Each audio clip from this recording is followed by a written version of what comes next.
Aujourd'hui, nous faisons la dernière vidéo sur la destruction du Beth Amikdash. Nous savons que le deuxième Beth Amikdash a été détruit à cause de la Sinat Chinam. Mais ce qui est curieux, c'est qu'il y a une Tosefta, un autre enseignement, où il est enseigné que la destruction du deuxième Beth Amikdash a été causée à cause de la Hemdat Amamon, l'amour de l'argent. La question est de savoir, est-ce que c'est contradictoire ou non? Il y a un lien entre ces deux choses-là. En fait, dans notre Gemara, Daftet Amud Bet, il est écrit que au temps du premier Beth Amikdash, les gens étaient des Rechaïm, mais ils avaient confiance en Akadosh Baruch Hu. Le Gaon de Vilna dit qu'il vaut mieux qu'une personne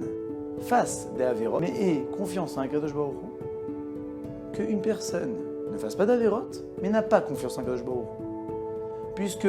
ce manque de confiance l'amènera à détester et à jalouser l'autre. Étant donné qu'une personne qui a confiance en Akadosh Baruch Hu, alors lorsqu'il lui manque quelque chose, mais il ne se dit pas ça me manque, il dit c'est ce que je dois recevoir et je ne dois pas recevoir plus. Alors que la personne qui n'a pas confiance et qui lui manque quelque chose et que son voisin l'a, alors automatiquement il va le jalouser, il va le vouloir. Il va se dire non, cette chose-là je dois l'avoir. Il ne va pas faire le lien que Akadosh Baruch Hu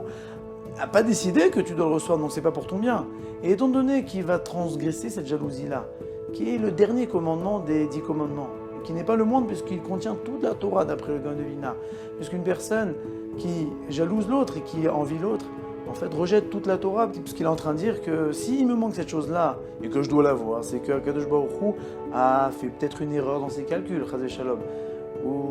c'est l'autre qui a reçu peut-être une erreur d'adresse, alors je vais jalouser l'autre, je vais haïr l'autre. Alors qu'une personne qui est sereine, qui sait que tout ce qu'il reçoit, c'est Akadosh Baruch Hu qui l'envoie parce que c'est pour son bien, alors il n'a aucune raison de détester l'autre, il n'a aucune raison de s'en prendre à l'autre ni de jalouser. C'est pour ça que nous pouvons comprendre le lien entre l'amour de l'argent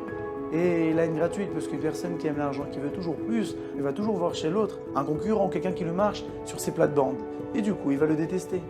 Je vais finir par cette petite remarque, une fois que j'ai entendu une arabe, qui dit que lorsqu'une personne se balade dans la rue avec un visage un peu mécontent, c'est comme si qu'il se baladait dans la rue avec un panneau où il est écrit « Akadosh Baruch Hu, tu ne fais pas ton boulot, Chas v'Shalom »